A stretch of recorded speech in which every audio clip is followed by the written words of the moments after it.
Hello YouTube. It's been a while since the last time I posted any videos. Probably about 6 or 7 years now, I imagine. Anyway, uh, time has flied since I got married, uh, got a house, been arm wrestling a lot. But the reason for this video is I also started studying. First, I had to go to high school again and improve my grades because I skipped school a lot when I was 15, 16. So I did that for a year, and then I went to get a master in psychology, which is what I'm doing now and the reason that I'm doing this video. I want to do like a journal or a diary perhaps, where I every day talk about the things that I'm currently working on, as well as life, I guess, because I thought it would be fun to look back on in 20 years and maybe for my kids and my grandkids as well. I really wish, I mean, I know it would be so much fun if I had a parent that did this, or perhaps a grandparent, especially after I'm dead or whatever. Mm. And also, it could be interesting for someone else to hear someone who's, well, will be a psychologist to talk about these things. And maybe I'll talk a little about arm wrestling sometimes, or working out, or other events, I guess. For instance, my son is turning 9 years old in 3 weeks or so. I'm gonna buy him a dirt bike, and we're gonna go riding together, which is so much fun.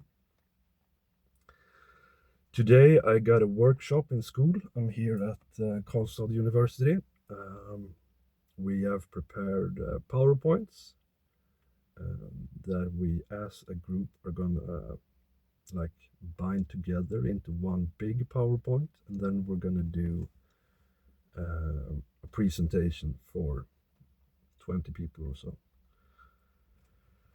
The subject is work and organizational psychology, and we're going to try to connect the dots between this subject and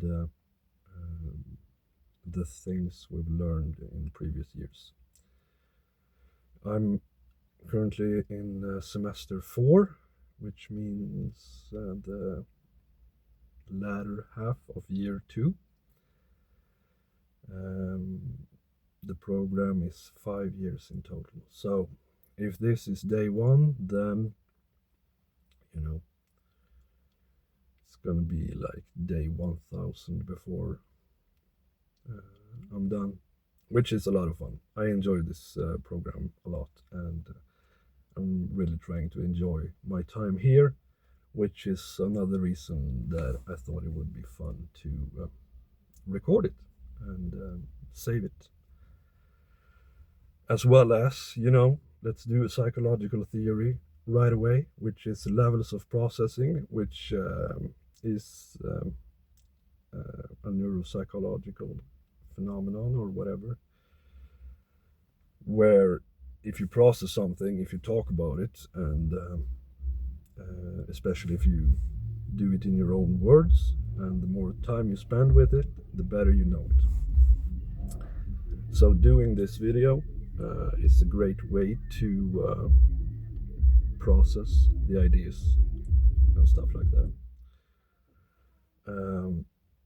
So what I'm going to talk about today is semester 1. We had utvecklingspsykologi, like developmental psychology. um, which is, how the stages of your development goes. Um, I don't know if there's a whole lot you could extract to work in organizational psychology. Um, I actually don't quite remember right now what I took from that course, so maybe I'll maybe it'll come to me. Anyway, the second thing is cognitive load, which describes how your working memory can only handle so much and process so much information at one time. I think the number is something like 110 bits per second, or something like that. Which basically means that if two people are talking to you at the same time, you're going to struggle to properly get um, both conversations. We did an experiment with this in that class where we tried multitasking. Uh, so we had one group who had to listen to a story, which was about random nonsense, but with key words and stuff like a pink elephant goes to the store and buys 11 bananas. Then he goes home and he puts on the TV and watches Seven Bears, right? Then we had one group who was going to sort cards in their colors as fast as possible. And then we had one group who was going to do both of these things at the same time to test how multitasking and cognitive loads affect us. And not only were they weren't even half as good. It was a complete disaster. It was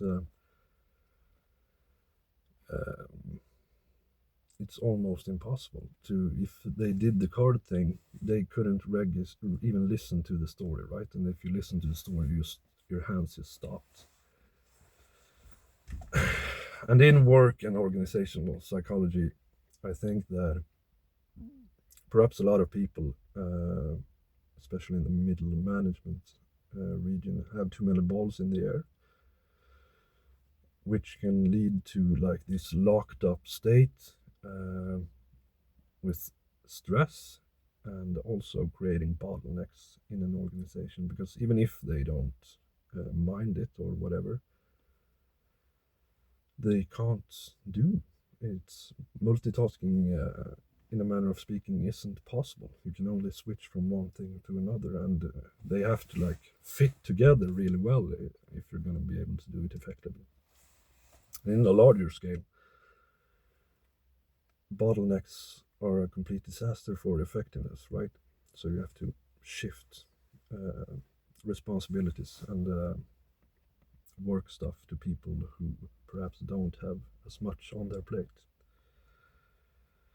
And the third thing is conformity, which I could talk for hours about how conformity affects a work environment, but I've had a lot of different jobs, and the work culture in each of them has been quite unique. And it's very, very, very difficult to resist that work culture. So if it's a negative one, all of your new employees will eventually succumb to this negative work environment. Um, of course, fixing this work environment can be hard, but I think that it can be done, and it will reinforce itself through what was the word? Conformity over time. Yes. Anyway, I hope that this is going to be a good time, and I'll see you again tomorrow. Bye bye.